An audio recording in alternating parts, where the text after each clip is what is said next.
A very good afternoon, good morning to everyone. Mr. Mittu, please, you can begin with the introduction. Okay, thank you, Disha. Good morning, good afternoon, and good evening, ladies and gentlemen. It's with a great pleasure and a warm heart that I extend a hearty welcome to the 8th session of the Faculty Development Program organized by the Faculty of Management Studies, Anugamini University of Sri Lanka, in collaboration with Emerald Publishing. Your presence today is a testament to our shared commitment to academic excellence and professional growth. First and foremost, I send a cordial greeting to Professor Nyanapala, Dean, Faculty of Management Studies, Anugamini University of Sri Lanka. Next, I bid a warm welcome to our esteemed resource person of today's session, Dr. Anugamini Priya Srivastava, Assistant Professor at Symbiosis Institute of Business Management, Pune. With gratitude, let me welcome Professor M.S.M. Aslam, Chairman of the Research and Publication Unit, Faculty of Management Studies, Anugamini University of Sri Lanka. With great respect, let me also welcome Professor Janatha Devasiri, the chairperson of this faculty development program, Faculty of Management Studies, Anugamini University of Sri Lanka. With gratitude, I would like to warmly welcome Ms. Disha Lakanfal, the chief organizer of the faculty development program, Emerald Publishing.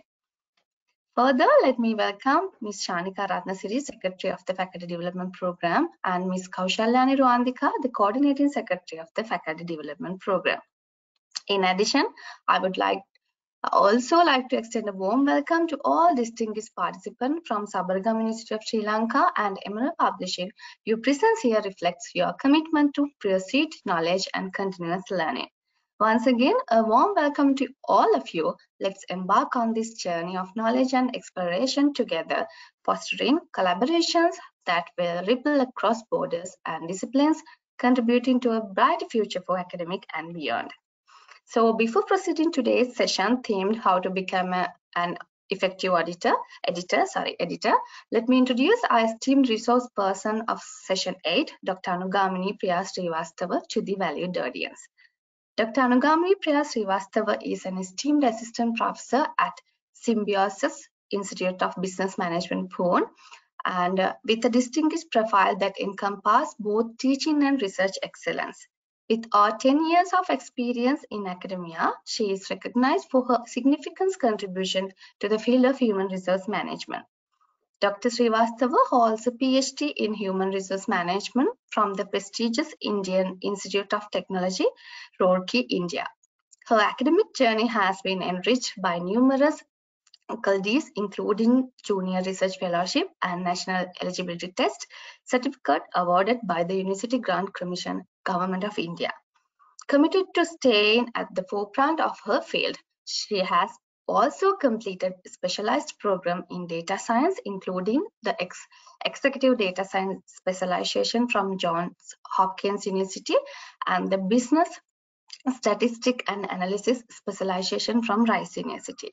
With 29 research papers indexed in Scopus and a strong publication record in esteemed journals such as the Journal of Cleaner Production Elsevier, International Journal of Manpower Emerald, and Tourism Management Perspective Elsevier, Dr. Srivastava has made significant contribution to the research community.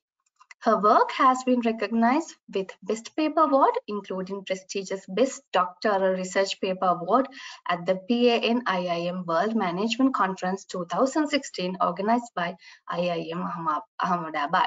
She is one of the editors for South Asian Journal of Management, Emerald UK, and also an editorial advisory team member for the International Journal of Educational Management, Emerald UK.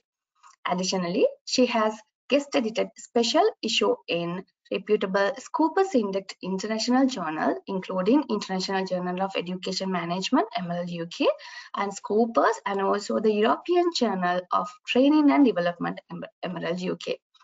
In addition to her research endeavors, Dr. Srivastava has actively engaged in training and faculty development programs for faculty members in India and abroad.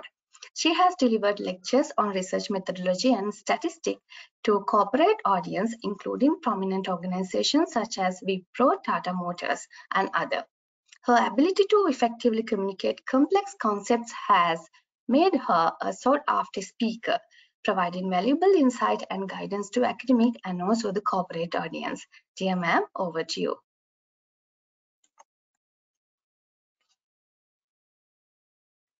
Okay. So, good afternoon, everyone. Thank you so much for such an humble introduction. It feels a lot after, when someone else introduces you, then that makes me understand that so many things we have achieved, but there are a lot of things which we still need to achieve. And one of the most important things is that sharing knowledge and gaining knowledge from others.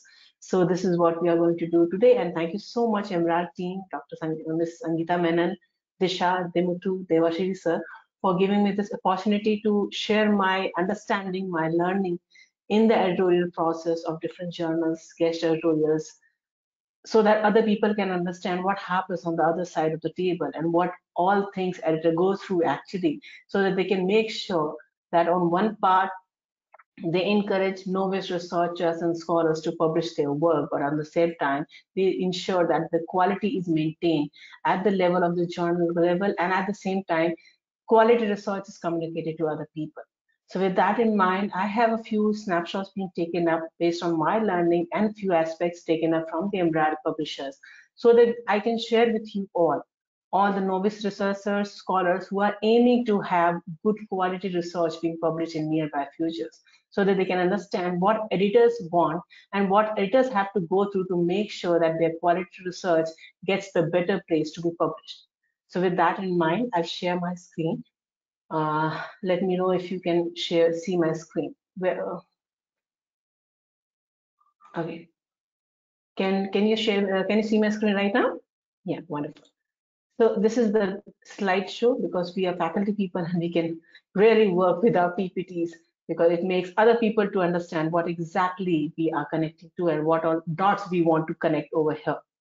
So I'll share my slide now. So this is what I am. My name is Anugamini Priya Srivastava. I've been working with Symbiosis Institute of Business Management, Symbiosis International Deemed University, for the last 7 years. And over the period of time, I have played role as author, as reviewer, and editorial processes. And you can say the editor, the specialist who gets editor, and the associate editors. During my process of understanding the other thing, means the what is happening on the other side of the table, it it made me a better author, that I can absolutely say, and it made me a better reviewer. Because most of the times when we just reject we are not available as reviewers, or when we say that editors are not giving us an opportunity because we are novice researchers, the other side, the learning on the other side made me understand that it's not something which editors are doing it consciously. They have certain aims in their mind, they have certain processes to be followed, and they have certain quality to be assured. And because of that, some decisions are taken up, even though your work is up to the mark of the journal quality, and even though the topic that you have taken up is of very, very good quality, and it's the need somehow the other way. So let's understand how everything works right now.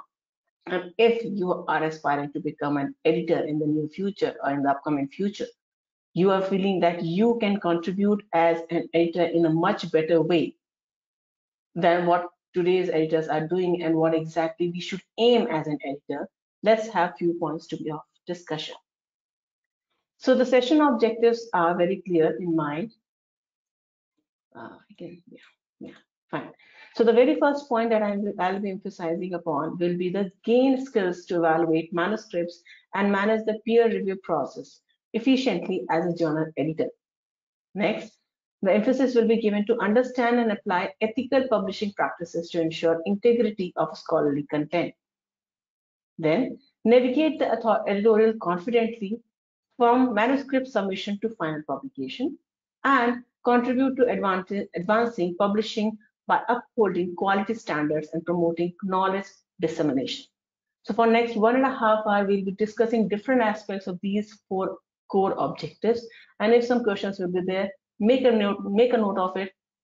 And by the end of this session, we have a discussion on it. So what actually happens? That is the main crux, because most of the researchers nowadays, my PhD scholars and the fellow colleagues who are aspiring to become researchers in the upcoming future, or for some reasons they have to become researchers, they want to understand what exactly happens at the back. What is actually the process, how editor work, and what exactly the things happen, so that we understand and we become better authors and better researchers in the future. So let's start by understanding the whole journal review process as per the embryonic publishing. The initial thing is that you have to make a submission. But I can make sure that refreshing your screen, the submission screen every day is not going to fasten the process for sure. So because many of the scholars have asked me that every day we are checking the status, but still it's not getting updated, or it's not getting faster and the speed is not getting faster. That doesn't happen actually. So the whole process starts by the moment you submit. You press the OK button, submit button on the journal website, where you submit your main article, the tables, the title pages, the cover letter, the other supplementary documents, so that you assure that the actual thing that you have worked upon and written upon is submitted. But there are certain things that editors keep in their mind while reviewing the paper the moment they see it. Okay, so if in case the editor feels like they have to reject the submission because it doesn't meet the journal editorial objective. Yes, each and every journal have their scope and they have certain objectives to be met. It need not be only specific to the topic of the journal, but it can be the target where journal wants to become in the future, the index and indexing and the impact they want to have in the future, the number of topics they have already published on that topic that you are aspiring to publish. So no matter if you are saying that this is a topic which this journal is publishing in last 3 years and still we want to publish in that area, maybe the journal wants a transition to the other aspect of the research, and that's why they are not going forward for it. So if your topic doesn't meet the journal editorial objectives, the editor have to reject the paper, even though your journal, your work that you have done is of absolutely good quality. Then, if they do not reject, in the first phase, you get a mail that it has gone through the review process, initial review, and now it will be sent to the reviewers. Then editor selects up to 3 reviewers and asks them to evaluate the manuscripts against a set criteria. So each and every reviewer are sent a mail so that they know that they have been invited because of their expertise in that field, their specialization in that topic. They are being asked to review the work that you have submitted. And they are given certain criteria based on which journal wants you to rank the paper, right? So again, here comes the point that even though your paper, the title that you have taken is very interesting, the topic that you have taken is very interesting, the problem that you're solving is very interesting, but if for some reasons methodology is not meeting up the criteria given to the reviewers, or if in any case the originality of the paper is being questioned, or the grammatical errors and plagiarism issues is coming up in that, automatically based on the set criteria, reviewers might end up rejecting your paper or might end up giving negative comments to your paper, right? But the editors have to rely upon the diligence and the intelligence, the specialization, expertise of the reviewers. But we are not giving them to only one person. There are 3 different reviewers who will be giving the expertise opinions, and accordingly editors have to decide. After a certain period of time, mostly as per the environment, as far as I have learned, that 3 months time period is given to each and every reviewers to give their review comments, and accordingly author have to wait for 3 months so that each and every reviewer give their comments, and accordingly the decisions are supposed to be made. But again, that 3 months start from the point when reviewers accept to review, accept the invitation to review, and then the 3 months start. Once that particular 3 months for each and every reviewer is completed, then the editors receives the reviewer's recommendations for it, right? So now this period may run from 3 to 6 months to 9 months and even 1 year also for some journals. If in case your topic is very novice, if your topic is more probably qualitative in nature, or reviewers are not free during that time period, maybe the semester end or examinations are going on and many other administrative works are going on. So maybe sometimes reviewers are not ready to take up the task and they might end up not accepting the invitation to review. Once it is done, the whole time period is done and the recommendation for at least 3 reviewers are received, the editors make the final decisions taking into account the reviewer's recommendation. They can immediately accept if all the reviewers are accepting with proper justification and clarification given for each and every aspect, the criteria which is given to them. Or the editor may end up rejecting the paper if in case most probably 2 of the reviewers are not recommending paper publication in that journal. Again, I'm emphasizing that the criteria which are set are the main rules based on which evaluations are done. So it's good that when you are submitting your paper, you go through the editorial process criteria for that journal so that you can understand that those criteria are met when you're submitting. But if the reviewer comments are so that the paper has some suitability for the journal publication, but still it requires some revisions based on the maybe the clarity of the content which is given, the methodology rigor is required, or the language has to be improved with respect to the academic research paper writing. The editors may notify the author that it requires some revisions, right? And they give you at least 2 to 3 months to revise your paper so that the paper becomes or reaches to the level of the quality that is required for the journal. Once the author resubmits their revised paper, again the whole process goes on, right? So the editor sends the revised paper to the same reviewers, most probably to the same ones. If they are not available during that time, then anyhow we have to send to the any other reviewer, right? But do not forget that editors just overlap the comments received in the previous process. They know what was the comments received in the last process.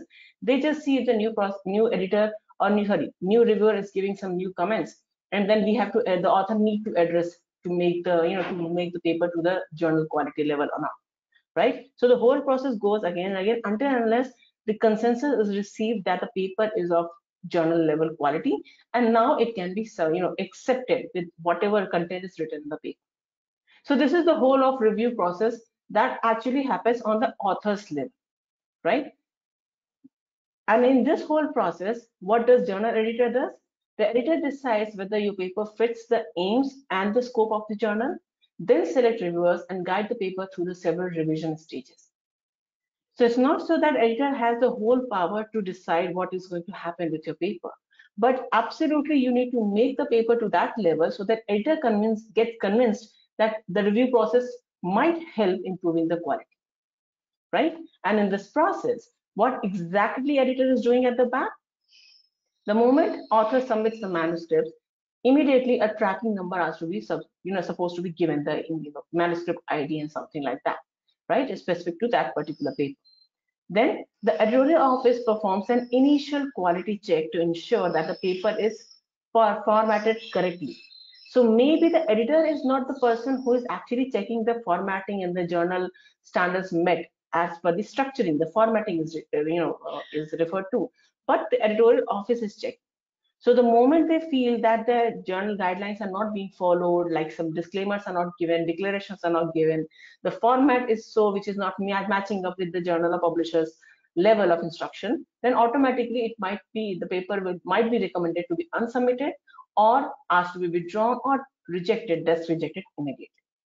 Then the editor-in-chief is assigned to the manuscript. So it's not so that only one person is required to be reviewing all the papers which are submitted in one whole year, but there is a team.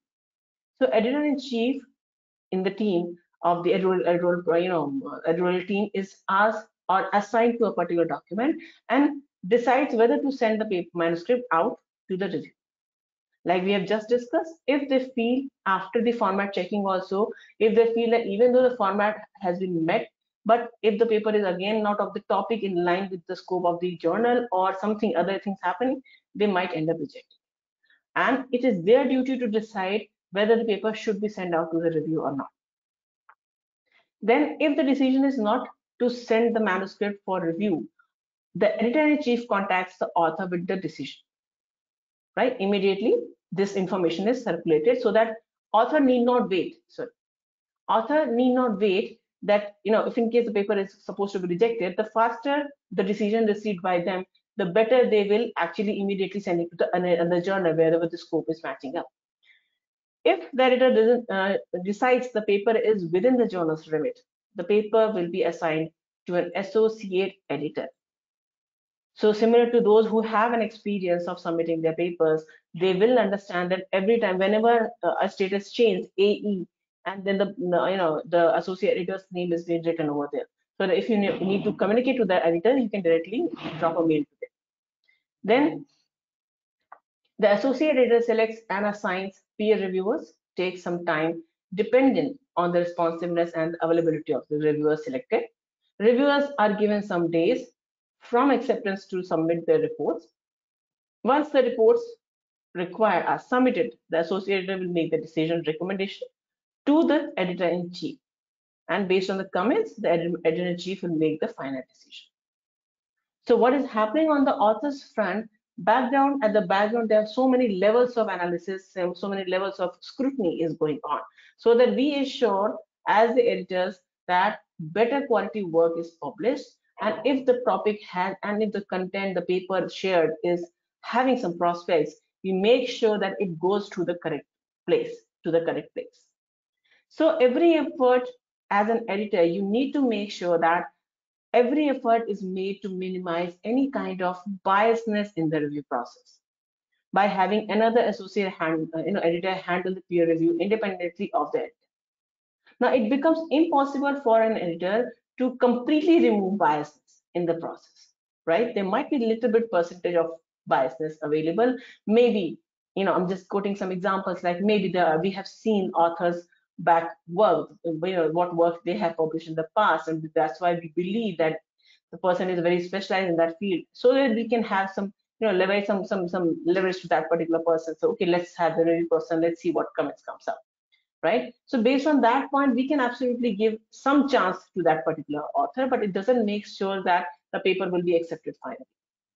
So some chances of probability of biasness exist, but as an editor, the whole process which we have just shared with you all is to minimize that level of bias, so that actual work which is the good quality is getting published. So now for whole of this process, if after this whole understanding, now if I know what factors I believed during my process for understanding of the editorial process, what a skill I have to evolve into, right? What are things I have to develop in myself? So what else skills are required for effective editors? So let's have a discussion on that point now. The key attributes required as an editor is: make the journal your top priority. As far as we have learned from the different experiences of the editorial boards and editors who have worked with different journals, we have seen that those editors who delay the process of the journal review process, who are not that effective in the communication with the authors, actually make a negative impression in the author's world. And because of that, many a times authors ignore that journal in the later stages of their research work, because they know or they assume that the journal is going to take a lot of time and it's going to be wasted of us, our work, whatever scholarly work they are doing. So as an editor, the top priority that you need to make is the journal that you have been taken in charge of, right? It should be your highest priority. So no matter what profile you are working with, no matter what academic and administrative work you're doing, no matter what research work you are doing, if you are assigned as the editor or editorial board in the editorial board or advisory board of any journal, and some help is required by the journal, your priority should be given to that journal first, because it's not only about the journal, but it's also about the authors connected to that journal, the scholarly work connected to that journal. And if anything happens to that journal, it will directly impact the overall motivation of the authors to publish in your work.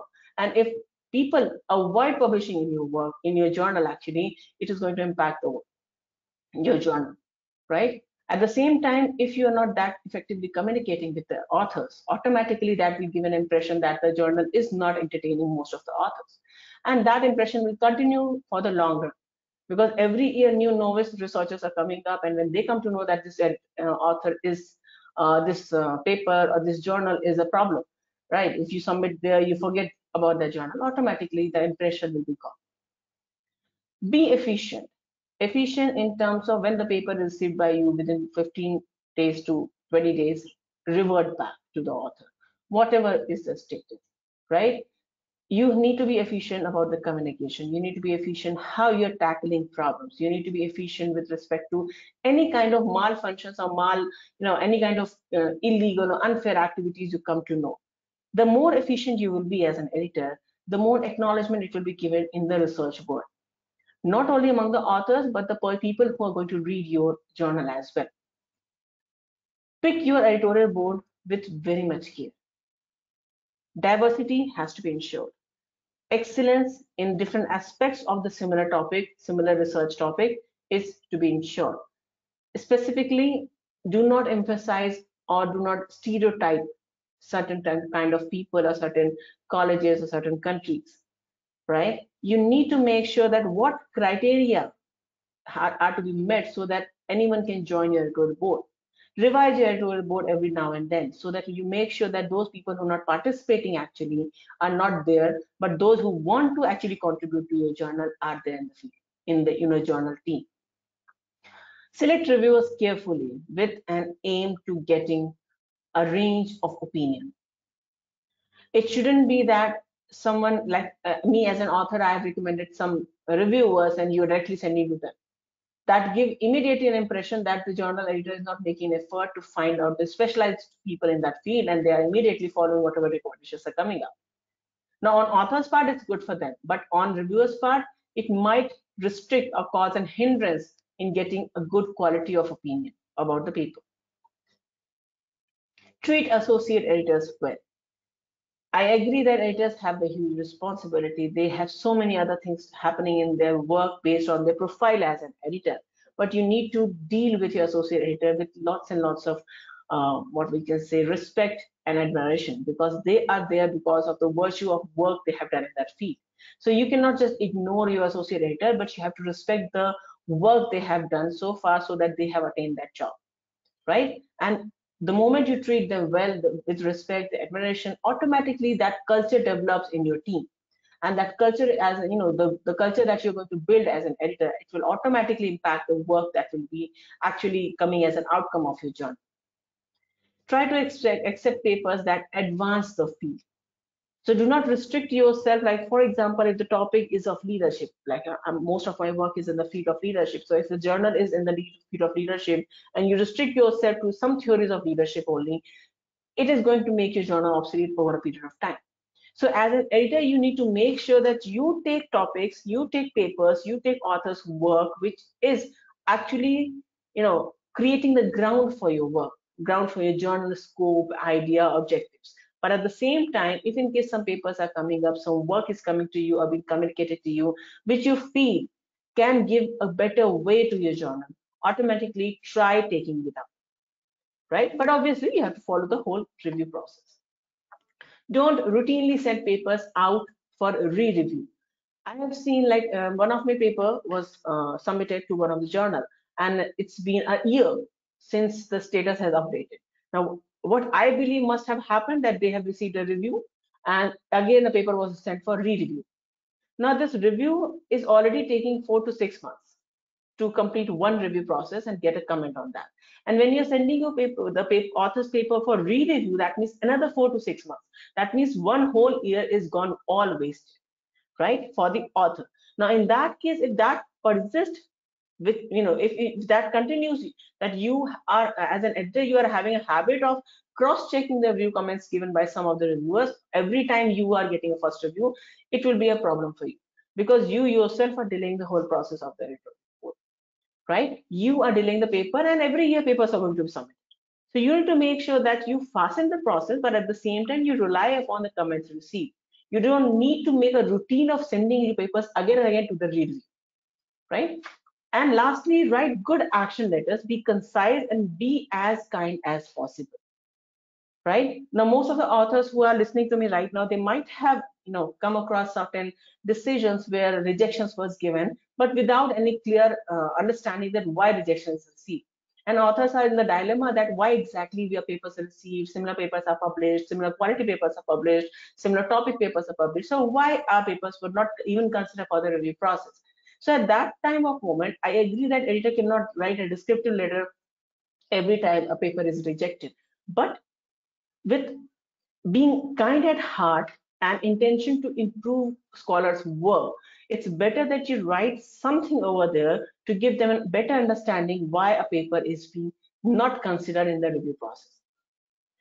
Many times you might have seen also that after the review process, also 2 and 3 review process, even minor revisions also paper is being rejected.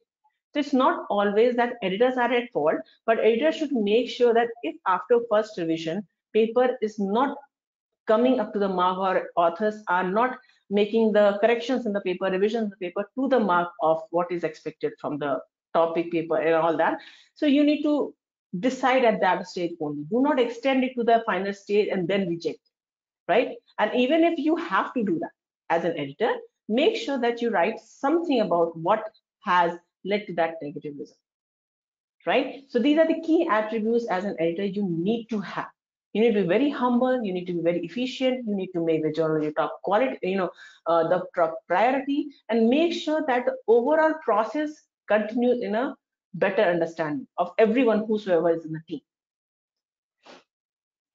So what you need to check is this journal or the paper, once you have a look at the paper, so is this the right journal for this article? Yes or no, because you are working in that field and that's why you have been assigned that position. So you have some understanding. I won't say you are the expertise in the field or you're an excellent expert in that field, but you are acknowledging the aspects of research conducted in that field. So you need to make sure that the article which is submitted to you is the right place, your journal is the right place to publish it. If you feel so that it's not the case, even though revision can't work on this, immediately make decision. Does the paper cover a suitable topic according to journal aims and scope? Do not restrict yourself as an editor that there are 5 objectives, and if they meet if the journal article, whatever journal article is being submitted, if it is meeting the aims, then taken up for the review process. If it is not, rejected immediately. Widen that scope for yourself. If the topic makes you feel that there are some advancing topics coming up in that field of your journal area, so it's better you revise the aims and scope. Has author followed the journal guidelines in the instructions for authors, like for the declaration, the formatting, the numbering, the font size, and many other things, right? Or the word count, the language quality, the clarity given to them. Has the author included everything that's needed for the peer review, like the abstract, the author affiliation details, any figures, if they have referred to some figures and their figures are not there, so make sure that it is given by them, and the research funder information, right? And then does it make a significant contribution to the existing literature? If yes, then great. If not, then is there any chances of improvisation? Will that work? No, that reject. So this is the basic thing that you need to check in every article which is submitted to you. If you feel that this is the correct one, go ahead, see for the the review process. If not, then it's better you make the decision as a. Now, can an editor provide peer reviews in their own journal? Now, this is a very because most of the authors must have seen that many times editor also give their added review comments when the final review comments are received by them. If the editor is completely relying on their own comments for the improvement of the journal, usually it should be avoided, right? Because technically it cannot be classed as a peer review and will likely conflict with the journal guidelines, because the journal guidelines is so that the editor has to send the paper out for peer review, and if he himself or herself is doing that that review process, it cannot be considered as a peer review, even though editors intentions will be sincere, because they want it might be because many of times editors feel like that if there are certain changes being made in the paper, it might improve the quality and the review comments will be good on this paper, right? This might be an intention, sincere intention, but this will increase the risk of biasness or bias, as the process will not be anonymous, right? Because the author will be knowing who's the editor, and if the editor is giving comment, he or she can directly communicate with the editor. So that anonymity is gone as per the peer review. And finally, the paper will not go through the necessary rigor and will lack important recommendation from the subject experts to ensure it is of the highest quality, right? So like rigor is required in the actual research, rigor is also required so that the way the paper is written, the article is written, the communication is done, it is done in the highest quality manner, so that whosoever reads it understands it, and whosoever reads it feel like citing it and working in that field in the future. So now, as an editor, it's also important that you have to follow some ethics and ensure integrity, right? Because like I have mentioned, it's not so that it's an overnight process or it's a very short-term process. You need to make sure that the journal's reputation is being assured. The quality of work published is making sure that the reviewers, readers corporates, industry people are looking forward for new publication in that journals, right? If that is not going to happen, it will immediately impact the overall readability of that journal. And if readability is impacted, automatically H index, I index, impact factor, usability of that paper, journal article will be impacted. So as an editor, you have the highest responsibility to make sure that the ethics and integrity is sure. Now, how we can do that? The very first thing is that give unbiased consideration to each manuscript submitted for the publication. Like very recently, I was, going through, giving one FDP on research publication itself to one of the, university at Symbiosis, and there the scholars actually asked that, does it matter that we are Indians and that's why the papers get rejected from the journals? I've been publishing for last 10, 11 years, and I have never seen this kind of scenario happening before me. And if you can see my Scopus publication, around 30 publications are already there in the process, right? Being listed over there. So that makes it sure that me being an Indian, I have never came across such kind of discrimination based on my, the religion, the nationality, the seniority, the institution affiliation, and nothing like that. So be assured as an editor that this doesn't goes in the process of communication. You need to make sure that author's name and affiliation doesn't impact the work they have submitted, right? And the whole review process. Must keep a peer review process confidential, right? Sometimes things happen like the editor, because of their informal communication with some of the people, they let know that who are the reviewers of your paper, because it is one-sided blinded or single blinded process or something like that. So editors, reviewers get to know who's the author. Authors might end up getting to know who is the reviewer. It's better that as an editor you do not do that, because it's actually going to, come back to you in a very negative sense, right? So it's better you do not do that. You make this whole process very confidential, because if you are assigned as the associate editor or the editor-in-chief, there are certain things expected from you, right? If the journal editor receives a credible allegation by an author, reviewer, or journal editor, they must investigate the matter with the publishers. Do not delay this thing, because if you are delaying it, that means that malpractices are continuing to work again and again, right? Like Emerald has taken extensive steps to make sure that all kinds of malpractices, specifically related to payment-based publication and many other ways of authorships and all, they have taken extensive steps to make sure that authors write the correct names of the authors, co-authors in the process. They make sure that there's nothing illegal or unethical happening in the process, and everything which is reaching the editor and the review process is of high quality.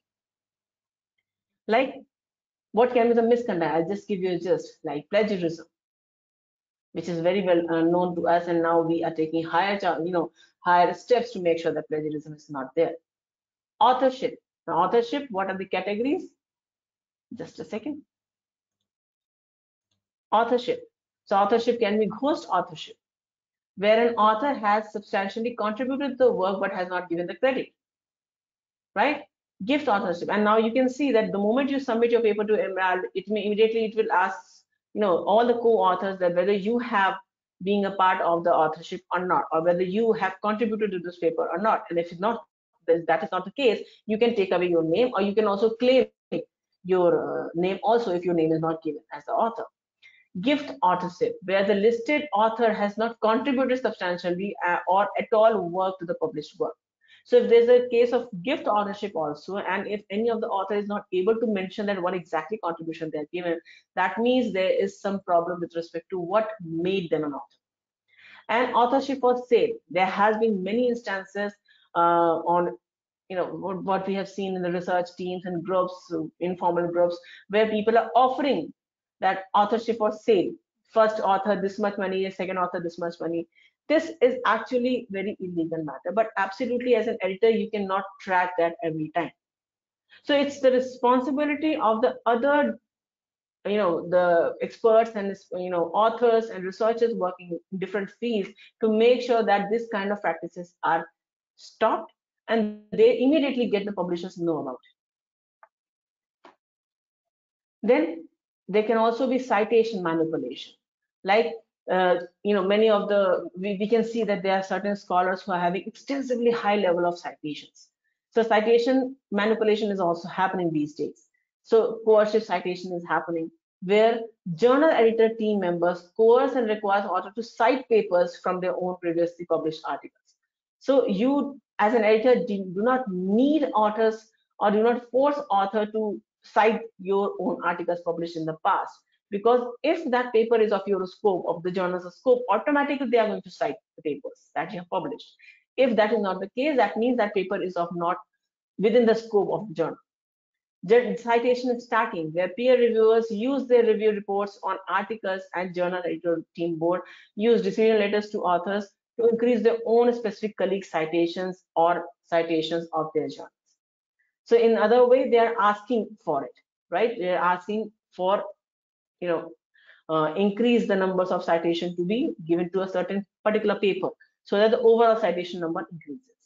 Excessive self-citation, where authors, rather than citing other papers' work, other researchers' work in that field, they are continuously citing their own work, showing it as an extension of their past work. But it's not always possible that you are only extending your own work. You're only supporting your own work. You have some other work also done in that field. Similarly, citation farming is there, which is happening up, where potentially irrelevant citations or citations the authors cannot justify. Right, this is also happening. Over citation is happening. Mis citations are also happening, where on Google Scholar you go ahead and you see that there are certain papers being added which was not actually written by you. So you have to remove that so that the mis citation is gone over there. So overall, if we say that, sorry. So overall, if we say that you need to, as an editor, you need to have a better understanding of all the variety of misconducts being conducted by the authors, reviewers, and the journal editors, so that you avoid that. And if in case you're not able to learn that in the initial stage of the review process and paper gets accepted, immediately the moment you get to know as an editor, you immediately categorize that where is the problem and immediately inform the publisher. So it can be based on the self-prejudice, affiliation misrepresentation, undisclosed competing interests, peer review manipulation, citation manipulation, unethical research, and many other things. Okay, so you have to, now again at the same time there are many other malpractices happening also, like manipulation of the special issues. Right, so when I was the special issue guest editor, I tried to make sure that the paper which is published, even though the number of papers are less in numbers, rather what was recommended to us, but the papers which goes through the process should be of good quality, so that the reliability of the special issues doesn't go away. Similarly, paper mill activity. As the editor, you have to stop commercial organizations which facilitate the creation and sale of fraudulent manuscripts. So as an editor, you need to make sure that you do not get involved into those kind of activities, where certain agencies are working specifically to send papers to you and you are accepting papers and all the Priyas which is given to them. Then unethical, undue influence over editorial decision making. So if there is happening, you have to take a stand. Sale of authorship on manuscript, you have to stop that and immediately you have to ask most of the contributors what contribution level you have. And citation manipulation, we have already discussed this part, right? So now how the whole manipulation, if something comes up as an editor and you have to tackle it, what to do? And it can be absolutely very overwhelming the moment the first time it reaches an editor, because it not only questions the whole review process, but also the decision that you have made on that paper or related papers publication which is done by that similar author or co-authors, right? So flag it to the JCE and the research integrity team in the first instance immediately. Search for the reviewer's name and institution to find their institutional profile pages, right? Because as an editor, we have to consider the humanistic limitations. So we cannot be aware of everything which is happening in the world. So as an editor, you need to make sure that if something comes into your understanding, immediately you check whether the reviewers, whosoever was the review in that whole process, whether the email ID given by the person is correct or not, or whether the institution affiliation is given is correct or not, right? Because when we see the editorial process and we allot someone or we search with certain names in the specialization areas and there are certain names coming as a list in front of us, we are completely relying on that data, right? So if something is coming up that there are certain reviewers involved into manipulated reviews, so immediately you check whether the email ID is given by that reviewer is correct or not, still active or not, or is someone else is using that. Search for reviewers' email address in the search engine in a generic way. Fake email IDs will not be registered anywhere and is likely to appear in the results. So there are many various research groups active which are actually highlighting these kind of flagging all these kind of email IDs which are actually manipulating the whole review process. Similarly, search for reviewers' publication history, the name, the email address, institutions on their account, update, and consistent with their past publication. Now, this line clarifies that you might have seen that the moment you have submitted your paper right now, or maybe a few years back, and now again, if you're submitting your paper in that journal, it will immediately ask you to have your ORCID ID connected, right? Or if it will immediately ask you to update your profile, the email IDs, the profile that you are having, the affiliations that you are having. The reasons are so because of this reason, so that updated information reaches the editors and not the obsolete one, right? And for more advice, you can immediately go ahead with the COPE's advice, the COPE, as understanding the instructions and all of process, which is there, you can follow it for the peer review, right? In the same process, understand and apply ethical publishing practices. Now, when you are asked the final decision, reject the submission manuscript without formal review if they consider it to be inappropriate for the journal. Should make all the reasonable efforts to make process submissions on time. Delegate the peer review of any original self-authored research article, right? If you are the author of that paper as an editor and you have contributed for a certain number of people and you have worked on that paper, it's better with high level of understanding you give it to the any other person in that team of your editorial board, so that actually correct and appropriate quality review is conducted. If the journal editor receives convincing evidence that the main substance or the conclusion of an article published in the journal are incorrect, then immediately with consultation with the publisher, the journal editor should ensure that the publication of the appropriate notice of correction is happening. Like, for example, you submitted the names of the co-authors and there is some misrepresentation or misspelling of the names of the authors. So you inform the editor. And in the next edition or next volume, the editor will put it in the notice that the correct name was this. Similarly, if there was some author who claims that I have also worked in that paper, but my name is not there, then again, editors should be informed about it and investigation can be conducted in that area so that they can get better evidences whether the paper was contributed by that particular person or not. Any data or analysis some presented in the submitted manuscript. It might be that you are asked to, you as an author were asked to submit the paper in the revised format. You submitted the main manuscript correctly, but the table which you were supposed to submit with the corrected values of the data analysis was not correctly uploaded. And by the end, the paper gets published. So if in case that is happening, and that has happened because of the ignorance of the editor, of the author, or some because there are a number of files among the authors which wants to be submitted and all that. So if that has happened, immediately editor should be informed, right? But editor should not be used in editor's own research without the consent of the author, right? Now, on one case, okay, you have submitted the correct one, you informed the editor, and the editor has put up the notice, and some, maybe if the data is some a questionable thing, retraction can also be conducted. But as a journal editor, if the data is submitted to you as per the journal policy, you don't have any right to use that data without the author's consent into your own research. It doesn't mean that the author has submitted it to you and you are using it on your own way. No, it's not possible. You have to take written consent by the authors that the data was taken up by you. You have submitted to the journal with free will, but we as the editor or with the team, we want to use that data. So you have to use it. You have to exhibit ethics also to the authors. Keep submissions and peer review details confidential, like we have already discussed. Do not upload files, images, information from the unpublished manuscript into the databases or tools that do not guarantee confidentiality. right? So there are so many things editor has to do with respect to the what authors have submitted, but they have to apply it on their own work also.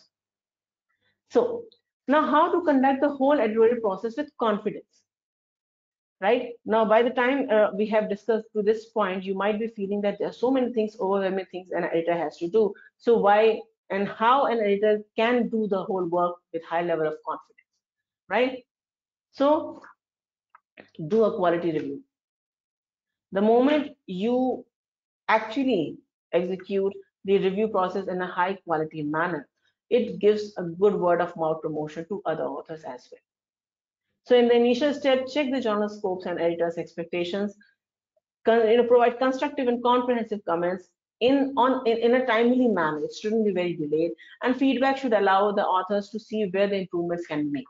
It shouldn't be just that it doesn't comes under the scope or we have rejected it or something like that. It is not going to give a good impression, right? So have confidence. If you're saying that the paper should be rejected, then give them an answer. No? Give them it will give them better understanding that why the editor is not considering up. So these are the three things that you have to do so that you have high, which exhibit to the author that you have high confidence on what decisions you are making.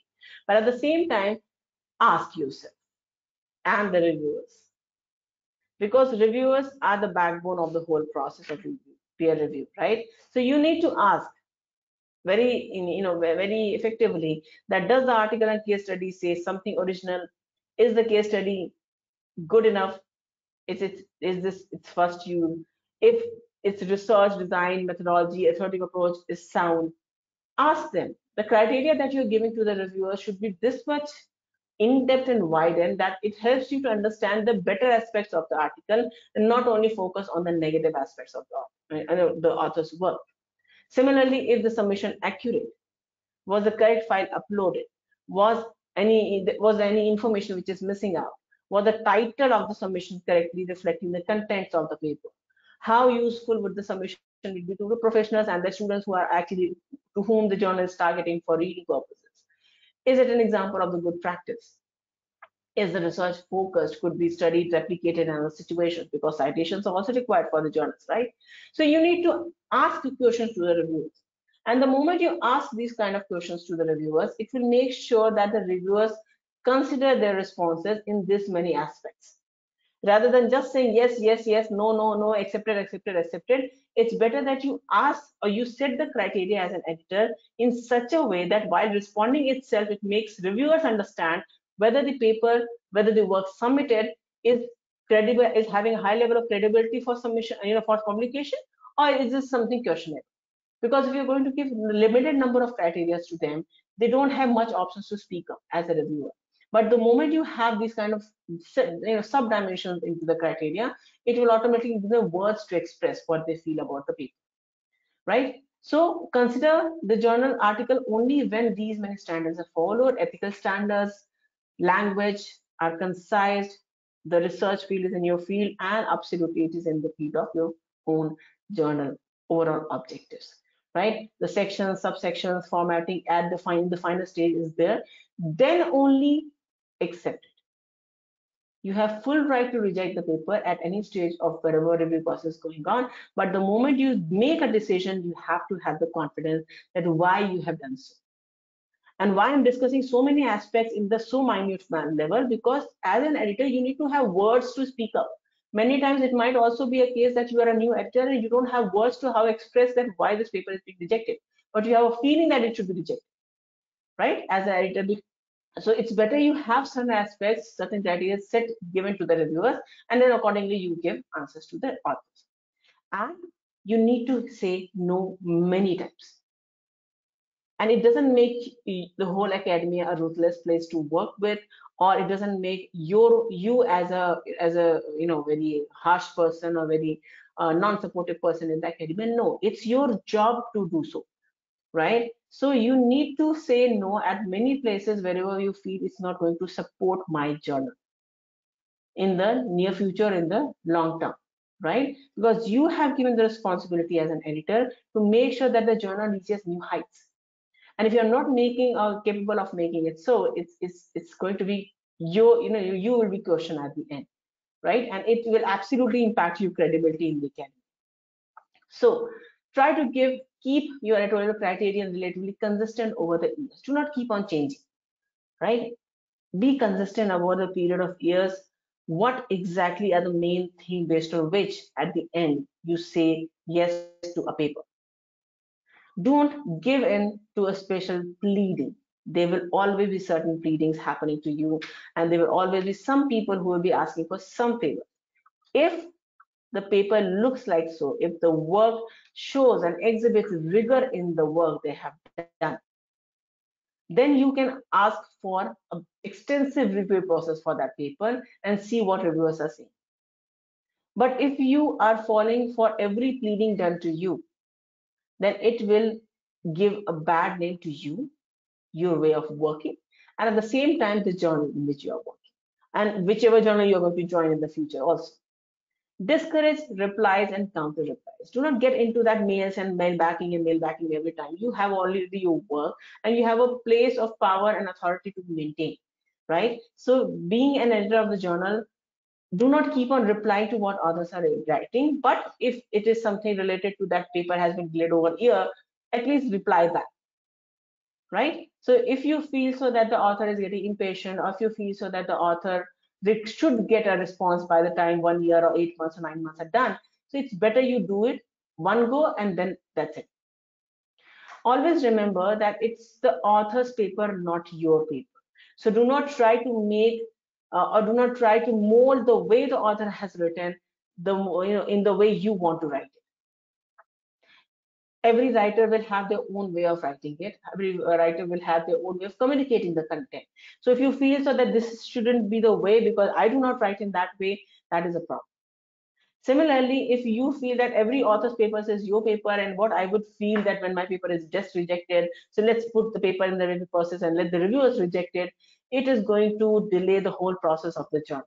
So do not do that. You need to make concise decisions at the initial stage of test rejection, the review process, and the final stage as well. Like I remember my first paper, which was published by the editor in one of the very good ABDCB category journal. The editor and the reviewers had faith in the topic that I have taken up, and they kept on revising the content of the paper. And I'm pretty sure that if that process would never happen in my life, I would never be a good author for sure, right? So the intention should be positive, constructive. If you feel so that more number of revisions required, go ahead, do that.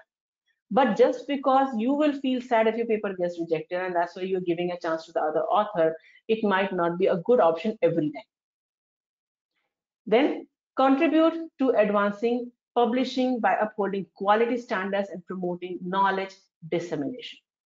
Your focus should be that the quality works get published and knowledge which is shared by the scholars are communicated with other people in the industry, academia, overall, right? The focus should be very clear what exactly you want from your position, right? So it's not a bad thing that as an editor, if you say no to something is a bad thing, it's making you a bad person. Agreed, it's your role, right? It's your job to do so. And if you're not doing so, you're the person who will be questioned.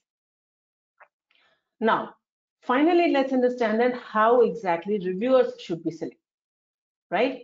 So the first point is that you have a reviewer pool being developed by you or the publisher or over a last process, means in the last year or last track, whosoever were actually giving you constructive feedback on the different papers, different kind of opinions of the papers. You can make a pool of them and later on you can decide that whether they will be continued as reviewers, like outstanding recognition given to the reviewers and so on. So you can actually select reviewers from that particular review pool. But what things you should avoid, that the reviewers should never be from the same institution that of the author. Like those who have some editorial experience or those who are continuously working with the editorial aspects, the review process and all that, the moment we click on the author's name and we try to send the papers for review, if the author's institution name and the reviewer pool, any of the authors in the reviewer pool are having the same institution, it will give you some marking over there. Red mark or some alert mark is given over there, so that editor do not end up sending the paper to this the person working in the same institution, right? So that is the first thing you need to avoid as an editor. Because no, it's not the case that every time you are responsible for identifying that. It's the publisher also which is helping you out, right? Then research the author and the reviewer before selecting to see if they have previously co-authored works together or worked as part of the same research team. If possible, do this. Like for example, there's X, Y, Z, three different authors working together, and in the upcoming journal article when it is submitted to your journal, X is recommending Y and Z to be the reviewers of that paper. So if that is happening, you should avoid sending the papers to that particular person, even though the reviewers have done a very good work in the past for your journal, right? So you need to check that. If author and reviewers are part of the same niche subject community, every effort should be made to minimize any bias in the review process, right? So if you feel so that both of them are quite nearby working in a similar field, it's better that you avoid sending to them, because it's quite easier for the authors to identify who could be the possible reviewers, because very few people will be working in the niche field of some topic, right? Then maintain. Now what steps can be taken up to revise, keep the reviewers pool healthy, right? Now obviously there are three things that should be avoided, but what we can do to make sure that the reviewers pool actually work for us rather than for the authors. So maintaining a proactive, useful, overall healthy reviewer pool requires continuous monitoring. You need to continuously monitor what work the reviewers have done in the past, right? Reviewer pool should be audited on a yearly basis. It shouldn't be the case that there's an editorial review process, a review board is there and is working for you for years and years, and you're not even looking into how people are responding. So if there are certain reviewers who are not responding as per your expectation, try avoiding them or try ignoring them in sending the later on papers. Similarly, assess purely on their performance, how they have performed in the past, whether they have given extensive work. Like these days we have outstanding reviewer awards also in Imran. So it's better that you identify those respective people who are actually paying more attention towards improving the quality of the journal, right? Their aim is to improve the work submitted and the overall review process. If in case there are certain reviewers who are continuously asking or accepting the reviewers invitation, but they're not responding within the next 6 months, 8 months, it's better you avoid sending your article to that particular person. New reviewers should be sought to replace reviewers who have been removed. So if in case there are 10 reviewers in the process and you have removed 5 out of them, it's better you look forward for more 5 into the process, or maybe 6, right? So that this gap of 10 to 5 is not staying in the long run, because papers will be continued to be submitted to the journal. So as an editor, you need to make sure that gap is being filled as soon as possible. The current landscape of academic community should be reflected in the reviewer pool, right? So whatever things are happening, whatever changes are coming in that particular academic area of work, those different kinds of people should be taken up in the review, right? Like many of us must have seen that you submit a paper, qualitative research paper, and the comments comes up that some quantitative aspects should be added to the paper. It might be that the reviewer board of that journal are having most of the quantitative researchers and not qualitative researchers. So editors should look forward that if most of the qualitative research papers are getting rejected in their journal, the ones that is submitted, even though it is very good, very well written, you need to make sure that you keep on adding people into a review process who are working in the qualitative aspect of the similar topic, right? Then draw upon sources other than the personal contacts, such as authors, suggest reviewers, with the pitfalls outlined, and support from the editorial advisory board, right? So you need to keep on adding things. Like for example, I have submitted, or you have submitted your paper in my journal, and you send me a reviewer who have, even though you knew that person, even though you knew that the expertise of that person, you yourself recommended it to a journal. But if the reviewer's comments are very extensively done with an intention to help the journal process, review process, you should keep them into the review process, in the whole pool of reviewers, right? But on the other hand, if the authors are recommending, then what you need to see, first of all, they are not from the same institution. Then they are not, preferably they are avoiding their use of personal email ID, because many times if affiliations are not there, this ghost review process also happens. Like the author, himself or herself, they give different email IDs, they develop different email IDs and then send recommendations with different names to the editorial board.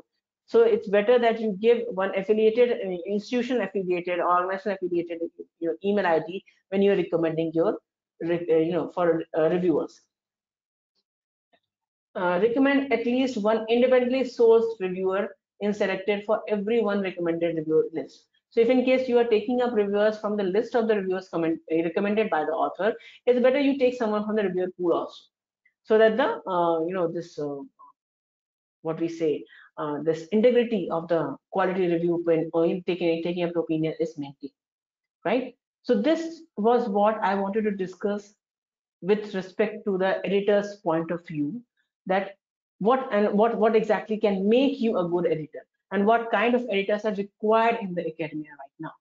So this was my point of view. I believe I made most of the points very much clear to you all. And now if you have any questions, please write down your opinions and your questions in the chat box, and we are free and we are here to discuss your opinions and your questions. Yeah. Thank you so much, ma'am, for such an enriching information on your topic. I think especially when you there was a part when you said that you should not look at your author's work as your work. I think that really struck me when you said not to think, because yeah, when you are dealing with people and people's papers, you tend to have an opinion of your own. So thank you so much. Just before that, we're still receiving some questions. I have one question for you. I'm sure there are a few people in this group who are still not editors but are aspiring editors, or people who want to join that group, enter that group, join those conversations. What can they do to start their journey into becoming editors, or just equipping themselves to become editors in the future?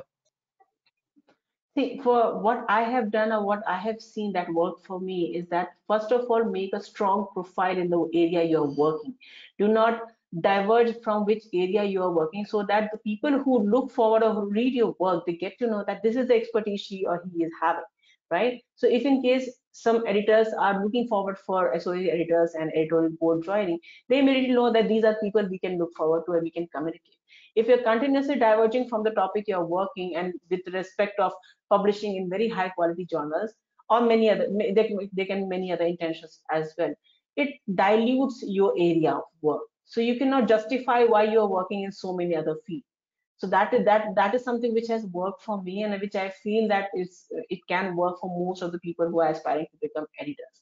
At the same time, I think getting involved in the review process for some specific journals can also work for them, because when editors see that you are every time you are submitting extensive review comments for your journal, and you are actually reflecting your orientation to work for the betterment of the journal, it might also work for you. So from my part, I think these two can be done. Sangeeta ma'am, if you want to intervene into this. Actually, I wanted to say right in the beginning that the way publishing has evolved, the role of editors has changed, and it's a very demanding role. The focus on authors and their experience is one of the things that you mentioned, and I think it's very important, because while we are also trying to build that author experience so that they can return to the journal again, and they'll consider our journals for the submissions, but the onus of maintaining quality of the journal falls on the editor, and they have some really tough decisions to make. Also, the fact that what happens behind the process, what happens when there are cases of citation manipulation, what are the things that editors could do to cause malpractice. While we as publishers keep a very tight eye on these processes, but there are slips that could happen, and I just wanted to tell anyone who's attending that like ma'am mentioned, you must bring it to the notice of the publisher immediately, because it is in our best interest to have good research. We should be supporting authentic research. That is, it's not a academia problem, it's not a publisher problem, it's an industry problem when you have poor research and where the trust from research itself goes. So I think you covered excellent points, Dr. Anugamini. It was a pleasure listening Thank to you. you. Thank you so much. Thank you. So, Disha, Thank do we you. have any other questions also? Yes, we Yeah. do. We do. So someone has asked, I think we know the answer, but it's very important to pick this up. How an Okay. author can recommend a reviewer? Is it possible? Yeah, so there are certain journals when you specifically submit to them, there's a step where they ask for any of the reviewer's name to which you either oppose or recommend, right? But there you have to justify why you are recommending that particular reviewer to the journal. So if you're just leaving it blank, most probably editor is not going to send or at least consider it into your reviewer pool actually. So you need to write very consciously why you feel that this is the person or this is the reviewer who can give good review comments to my paper or who should be opposed also at the same time. So that is a step in while the journal paper submission only. That is one way of recommendation. Or if you are, I feel so that if you are in communication with the editor, right, you can recommend, maybe you can try recommending that. I'm not sure about whether that process exists or not, but that might be one way of adding to the review. I'll just add here that, like you said, very few journals ask you to recommend a reviewer. The entire issue here being that could the reviewer be giving favorable responses where or responses that may not be in the best interest of the journal. So there are processes that we publishers also, or like let's say selection criteria. So if the reviewer has worked with you in the past 5 years, or if their topic doesn't align, so these are also factors that we look into. But it also helps for the editors to know of possible reviewers, subject experts that could possibly help in other papers also. So, just to let you know that even if a journal is asking for your suggestion or review, doesn't mean that they will be selected for reviewing Yeah, your paper. actually, yeah, that's true. That's true. Yeah. Yes, So Tisha, many any other people question? Yeah. writing saying thank you for an informative session, really impressive. So definitely have a lot of questions. Sorry, a lot of Mhm. comments thanking you for today's Okay. session. One more question we have, it says, Madam, kindly suggest any database about right journal with right editors. I'm not sure what does that mean?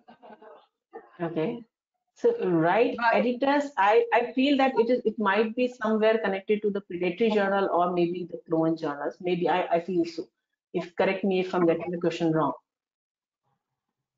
right? Because the no right idea editor because thing that means the right editor means I feel so that maybe there are certain journals where people publish and later on they find that it's not the correct journal. So maybe that is the I question. can Correct me, Sangeeta, if I'm no getting the idea. correct question. I'll wait for them to clarify the question if I possible. think, Yeah. Disha, while we wait for the response, I think Yeah, yeah. what my understanding is very similar to yours, Dr. Anugamini, of the query. I think the process that we publishers are doing is taking a very strict view of who are we appointing as editors. They have to be subject experts. They have to have the kind of publication background to support that role that they're taking. So when it comes to all your global publishers, our processes are very strict in terms of matching editors and journals. If that's part of your query, I hope that answers that. Any clarity on the question would be really helpful, and Yeah. we'll answer that. Yeah, but on the Not much, journal but side, I wanted to answer. On the journal side, I wanted to answer. There are two ways that you can check. First one is that if you are downloading any journal list from the Google or somewhere, try checking three different portals. First one is ISSN number of that journal because that is going to give you an idea whether the journal is at all taking submissions online or not.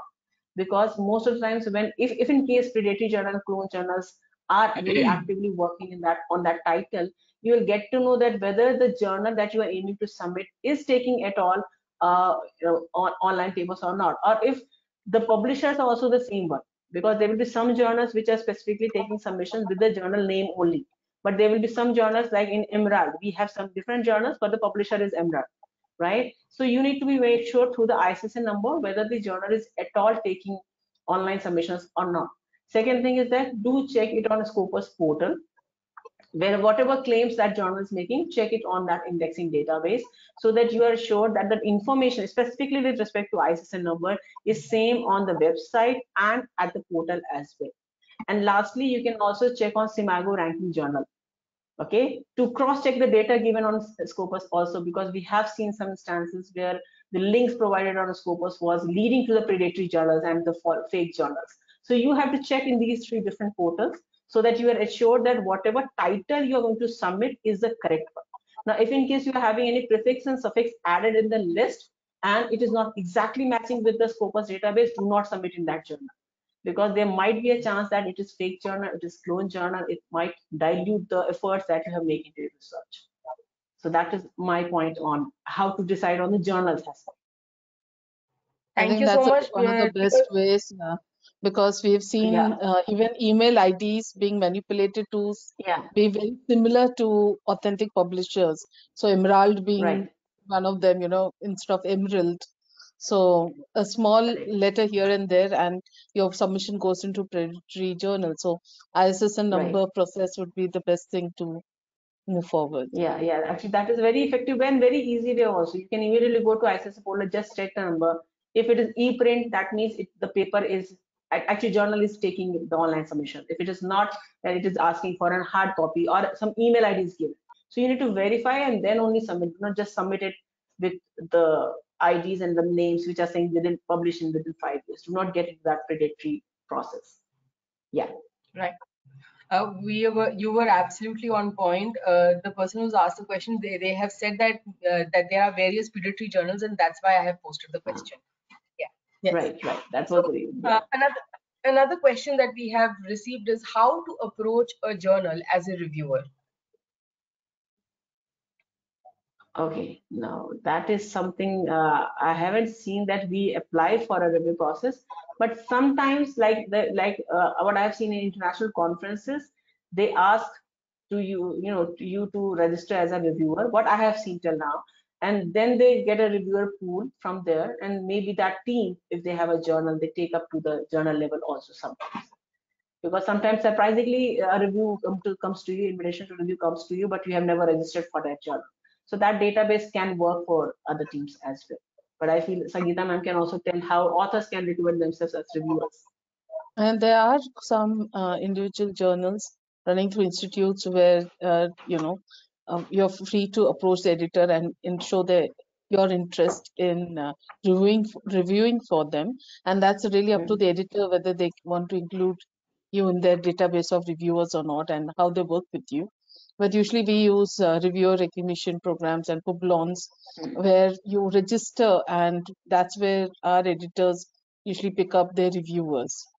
And that's how we keep the process very as unbiased as possible, including in selection of reviewers going forward. Right.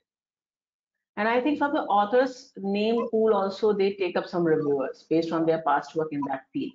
Sometimes you can say that, like I as an author, if I'm submitting to a journal and my papers get accepted or getting positive reviews and not getting accepted also, but it's the work is of that area, maybe they have the names and details in the pool and they might end up giving you an invite for that. It might also work that way, but yeah. A lot of authors are often reviewers also, or are open to the opportunity, so that really works for the editors. Right. Yes, okay. Disha. Okay, there is a question. I'm not sure whether they have written it correctly or am I, because I don't know this term. They are saying, what are the main sources to identify white journals, white as the color white? Or are they trying to write right journals? And I'm not sure whether it's right or white, but factors to identify white journals. So for right, I have already mentioned what you can do. For white-listed journal, what I am understanding, because some universities in India have white-listed journals where only they consider when the appraisals are happening. So that is white-listed journal as per the university understanding I'm having. So if it is written white, then you have to refer to the list given to you from your university if they're considering it or not. So that is something which is not happening on the international level, but yes, at the institute level it might be happening.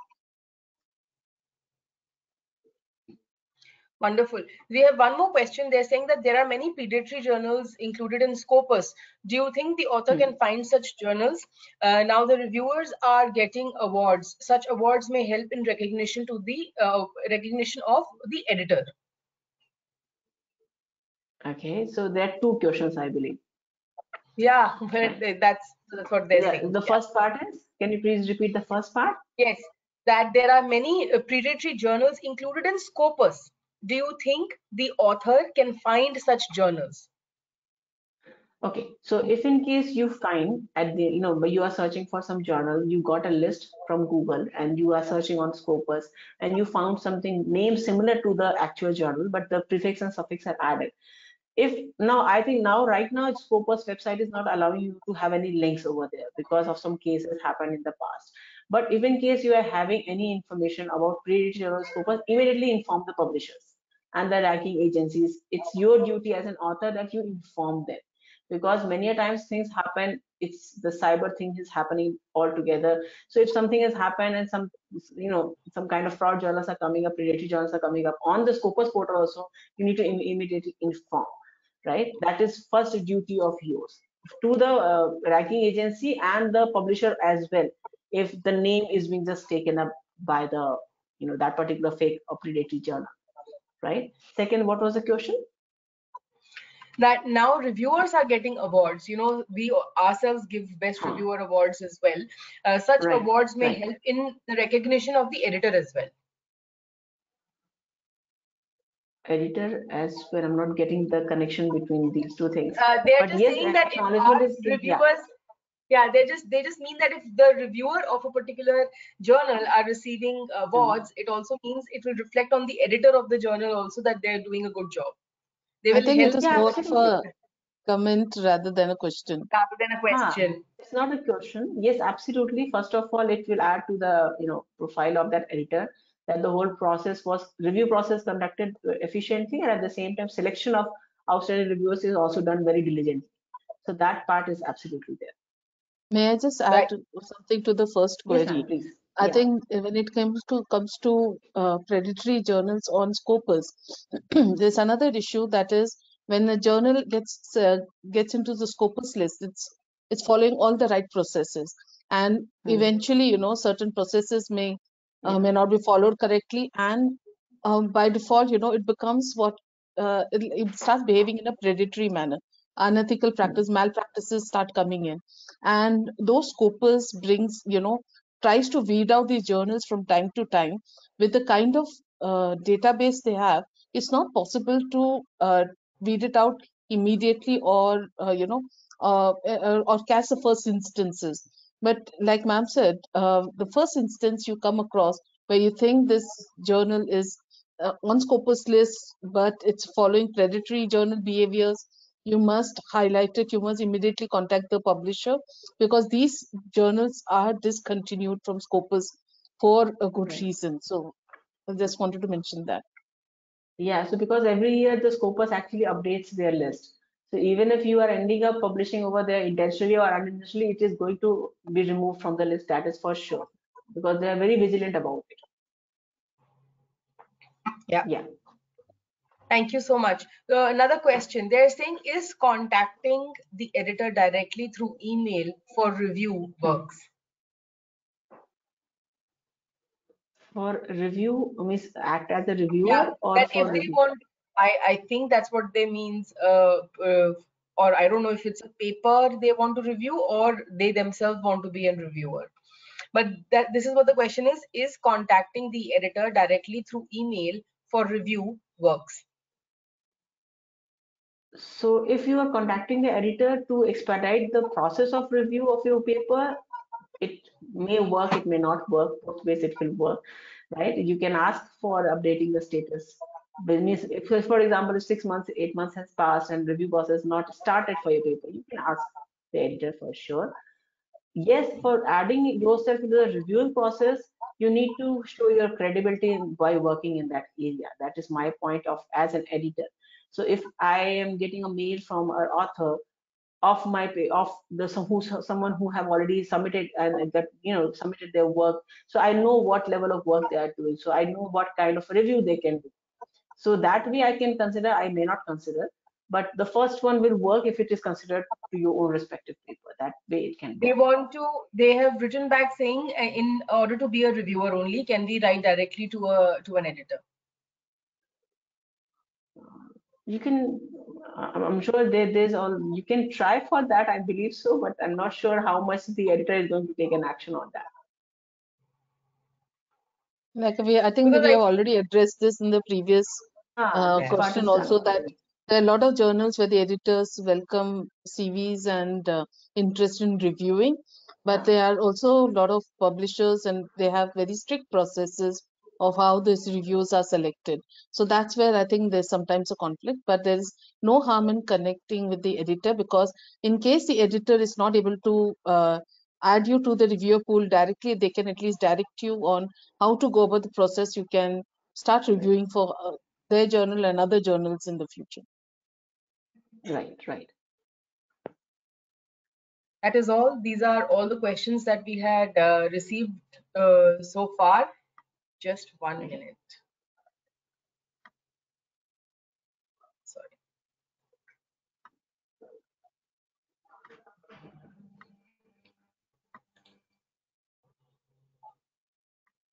Are you able to see my screen?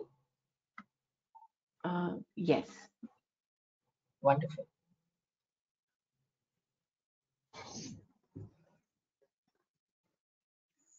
Ma'am, you can please carry on with the vote of thanks. Okay, right. Okay, thank you very much, Desha. So good morning, good afternoon, and good evening to the distinguished guest and the respected audience.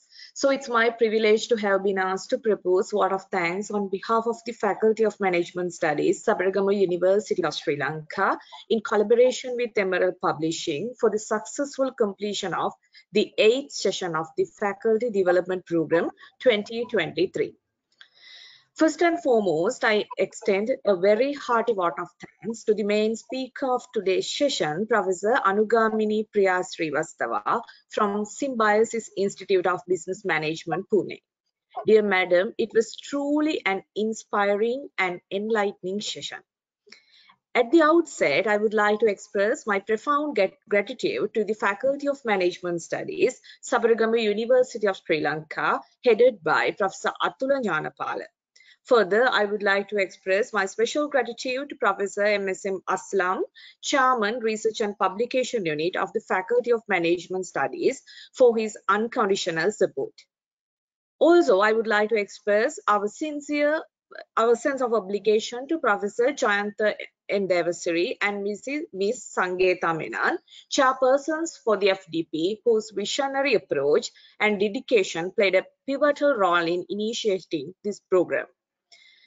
A special word of thanks goes to Ms. Disha Lakkanpal, Chief Organizer of FDP, Emerald Publishing, for the collaboration in organizing this remarkable event. Next, my deepest gratitude goes to the organizing committee, particularly to Ms. Dimuthu Vijayaratna, Assistant Secretary FDP, and Ms. Kaushalyani Rwandika, Coordinating Secretary FDP, who meticulously planned and executed every aspect of this program. Finally, I would like to extend my sincere thanks to the audience, including all the academics, researchers, industry participants, research students, and our exclusive media partner, Lake House Publishers, for their active participation. Hope you all will join us for the FDP Session 9 on Art of Publishing an Academic Book by Professor Payal Kumar, Principal Academic Advisor, Indian School of Hospitality, India. So thank you very much all again and have a pleasant evening. Thank you very much. Thank you. Thank you so much, ma'am. Thank you, everyone. Thank you so much. Lovely okay. to see your session. Again in the next session. Okay. Thank you very much, Madam. Okay. Thank you so much. Thank you, everyone. Bye-bye. Have a good evening. Bye-bye. Bye. Yeah. Okay. Good day. Bye-bye.